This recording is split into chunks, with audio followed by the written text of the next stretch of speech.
Hello everyone and welcome back guys to round 7 of the F1 2005 mod career mode, and I can only apologise, there has been 0 videos on the channel over the last 9 days I think, and unfortunately I've just been quite busy with other stuff going on.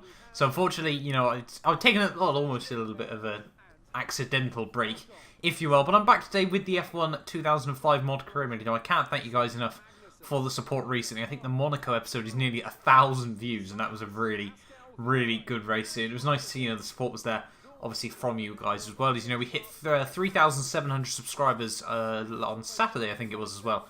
So thank you all so much for that. I think we're almost on, I think we're over now, 3,710 as well. So the growth is strong at the moment, and I can only really, obviously, thank you guys so much for that. And moving on, though, into round 7 of the season, we're here at the Canadian Grand Prix, one of my favourite tracks, and honestly, I'll say this now, before we get into this race, this track and these cars just work so well together. But here we are then, on the grid here at Canada. It is 5 lights on the grid, and it is 5 lights, and away we go. They're getting off to actually a very good start. The Jarno Trulli, Fernando Alonso, and Kimi Räikkönen, they're all getting bogged down on the run down towards turn 1 there. So we make up 3 places on the run down towards turn 1 there. Get a little bit of a warning for contact with Jarno Trulli there, but out of the exit of turn 1 there, and we do actually hold on to P3 there. So a fantastic launch from myself, able to jump the Renault, the Toyota, and the McLaren of Kimi Räikkönen there, and well, hoping obviously we can try and make inroads on all of these guys in this, well, we're almost at the halfway stage of the season, obviously a 15-round season, and we've just on to round 7 now. So next race we'll obviously mark that we're over halfway through this championship, and it's looking very tight, obviously. The McLarens, they're looking strong at the moment, but everyone else behind them, you know, there's a good sort of 5-car battle for P3 overall in the drivers' standings here. But coming now onto lap 2 of this race, a little bit of contact with Giancarlo Fisichella there as we come now down into the hairpin there. And on the way out, actually one of the corners where the AI seemed to be a little oddly slow. It's a little bit weird, I won't lie, but you know, it's still creating some very good racing here. Coming down in towards the final chicane here, down towards obviously the infamous wall of champions here. Through the final chicane, they clip the curbs absolutely wonderfully there. Going to be able to get much better traction off the final corner than Giancarlo Fisichella there. What's the run going to be like? We set fastest lap of the Grand Prix, round the outside in towards turn 1 there. Fisichella locks up slightly into my side there, but just before the yellow flags go out, we are able to jump the Renault driver there. So a fantastic move, if I do say so myself. They're right around the outside at T1 as Ralf Schumacher there unfortunately retires from the Grand Prix there. But yeah, that was really close to see. And next up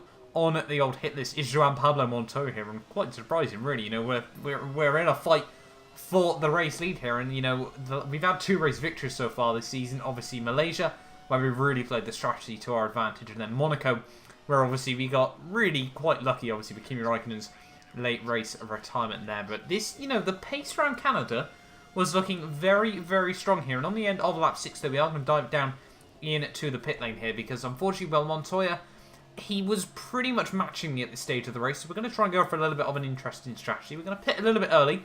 Hope that we come out in a little bit of clear air in this Grand Prix, and obviously see what we can do from that in the second half of this race there. But getting off to a fairly clean pit stop here, you can see all the AI on the mini-map there, going to fly past me there. But unfortunately, well, I think I've just had the worst brain fart in the world there watching this back. It's, you know, I don't know what happened. I just never really sort of decided, you know, I'd get rid of the pit lane limiter there, and that really could have helped me there if I wanted to try and get ahead of Christian Albers there. So we have come out in a little bit of traffic here, and this is really not ideal for myself in this Grand Prix. We need to try and jump this car as quickly as possible. First up, the Minardi. We haven't really seen too much of these guys so far this season. They dive it down the inside of Albers there. A little bit of wheel-to-wheel contact made, but we do get much better traction on the exit of the corner there. On the fresh tyres, so we now move up into P15 of this Grand Prix. And next up will be Villeneuve in this race. Obviously, the one-time Formula 1 World Champion. One of, probably, in my opinion, one of the, like, the oddest Formula 1 World Champions, you know, my personal opinion, because obviously he won that title back in 1997. I think that was pretty much the peak. Well, obviously, for most drivers, it's the peak of their career, obviously, to win a world title, but I think a lot of people expected a lot more from him, and then obviously he really sort of just slowly went back down the order after that. For me, obviously, that came to Formula 1 a bit after this. You know, he never really was particularly special, obviously, he never was really even racing when I was watching the sport there. But now, coming through the final chicane there, that was horrifically bottled there. Just completely missed my braking point, and we're just committed to the curbs there. You can see a few more drivers now down into the pit lane now. I think that was Fernando Alonso was still in the pit. So we have, you know, we've been able to stay out quite high up, but I think at the moment it's looking tight whether we're going to be able to stay ahead of Giancarlo Fisichella here, but still all over the back of Jacques Villeneuve here as we come through the first sector there. Get a very, very good run through that first chicane there. Really, really able to hit that braking point quite nice there. A very, very late aggressive launch though on Jacques Villeneuve there. I think he's going to be able to try to look right back around the outside there on the exit of the corner. We're now going to try and get a little bit of a better run in the slipstream. Obviously no DRS in these F1 2005 cars. We're going to have a look to the outside in towards the third chicane here. Not exactly a typical overtaking move there, but we do make it work. Now back up into P9 of the Grand Prix there, and that was certainly a bit of a, you know, a bit of a tense moment there. That wasn't exactly the most standard of overtakes you can make, but obviously if you want to win races, you really just got to try and be committed at the opportunities that do arise there, and obviously that moves us now up, as I said, into P9 of this Grand Prix. We should obviously still be up in sort of P2, P3 of this Grand Prix. Once all the pit stops have been made, as now I can see on the minimap there, and pretty much everyone now is dived into the pit lane there, including my teammate Christian Klein. Then dink the wall through the final chicane there. You can just see on the minimap though, Joan Pablo Montoya and Giancarlo Fisichella have actually come out ahead of me in this Grand Prix here, so this is really not what I wanted at this stage of the day. But rain is expected in the later half of this race. It's saying about 10 minutes from now at this stage of the Grand Prix. You can see by lap 13 they're getting much better run than Giancarlo Fisichella out of the final chicane there. I'm not really too sure what it was, but he just wasn't really able to get good runs through there. Fastest lap of the Grand Prix for myself though. We tried to, he though able to swing it right around the outside through T1 there, so obviously really, you know, just give me a bit of payback there, but we got much better traction on the exit of turn 2 there. Fly around his outside and now up into P2 of the Grand Prix once more here, and you can just see now, well, the clouds are certainly, you know, getting a whole lot grayer at this stage of the Grand Prix here, and as you can see, I think that's about a 3-4 second gap to Joan Pablo Montoya further up the road there, so we were really, really hoping that we could try and close that gap down. Fastest lap of the Grand Prix once more there, and now the gap down to just 2.5 seconds at this late stage of the Grand Prix. Still 3 laps to go though of this Grand Prix, and now you can see onto the end of lap 16 there. The gap now is down to 1.6 seconds here, but now you can just see on the screen the rain has started to fall at this late stage of the day here. So we've got 2 laps to go, and obviously we've really, really got to hope, you know, that Joan Pablo Montoya is a whole lot more cautious than myself at this stage of the Grand Prix. You know, we've got a golden opportunity here in these changeable conditions. You know, the pace still really,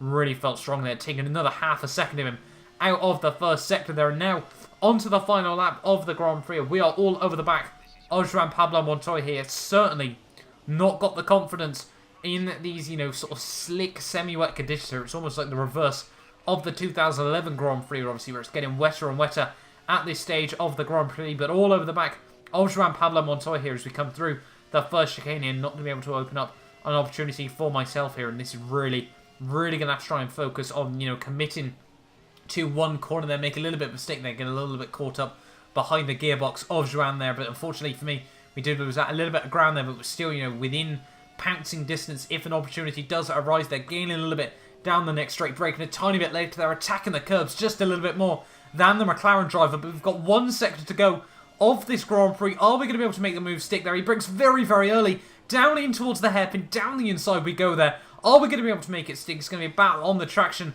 on the exit of the corner. Joan does back out of that there, unfortunately for him, not able to get the power down on the exit of the corner there, but that'll really happen so quickly there. But with just 2 corners to go of this Canadian Grand Prix, down in towards the final chicane one last time. They're taking it very, very cautiously.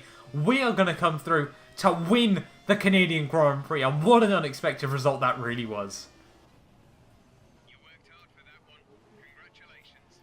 But as I said, yeah, what a Grand Prix that was. Sort of all really came to the boil right at the very end there, and just about able to jump Joan Pablo Montoya to take the race victory in the final sector of the Grand Prix. Very, very rare. Obviously, we see races as close as that there, but certainly exactly the race result we would have wanted there. Really, really happy. You know, it was nice actually finally to prove, you know, without obviously, there was an element of luck obviously once more, obviously with the changeable conditions towards the end of that Grand Prix, but, you know, based on the raw strategy, you know, it really did just seem in this Canadian Grand Prix that we did actually have the pace to win the Grand Prix. That our 3rd race victory of the season, obviously after the Malaysian and Monaco Grand Prix a few weeks back, which actually means now we've won almost half the races this season. I think we've actually won the most races out of anyone now. So clearly this Red Bull car actually, you know, race winning worthy, I feel it's probably the right way to describe it there. But poor João Pablo Montoya, you know, he still obviously pulled out points on his teammate there. Obviously, they came into this race tied. You know, those 2 extra points could really have been useful towards the end of the season there. But the first half then of the season has been completed, and well, hopefully, obviously, we can really try and mount a challenge in the second half of this championship there. But there we are then, won that Grand Prix by just half a second in the end there. Giancarlo Fisichella once again so consistent in this championship P3 there. Kimi Räikkönen after that poor start in P4 with Fernando Alonso, Rubens Barrichello, Jenson Button and Mark Webber rounding out the points there. Michael Schumacher just coming short there. And Nick Heidfeld rounding out the top 10. In terms of the drivers' standings though, João Pablo Montoya still leads the race on 47 points there. Kimi Räikkönen on 44 now, 3 behind. But we now jump all the way back up into P3 there, 11 points back from the pair there. And now Giancarlo Fisichella and Fernando Alonso for Renault are actually tied on 31 points there. Rubens Barrichello 3 points behind them. Jarno Trulli still doing a very good job in P7 there. Overall, Michael Schumacher and Ralf Schumacher P8 and P9 with Mark Webber and Christian Klein rounding out the top 11 there. At the end of the first half of the season, the McLaren still lead the way ahead of Renault and Ferrari, and we pull 6 points clear of Toyota there as well. But hopefully, you know, you guys have enjoyed this video. Do not forget to like, subscribe if you're new around here as well and you want to see more of this F1 2005 mod career mode. Next time out, I think will actually be the US Grand Prix at COTA. But as I said, thank you all so much for the support recently. Do not forget to like, subscribe. Hoping, obviously, we can get one step closer to 4K. And hopefully, I'll see you guys next time for the US Grand Prix.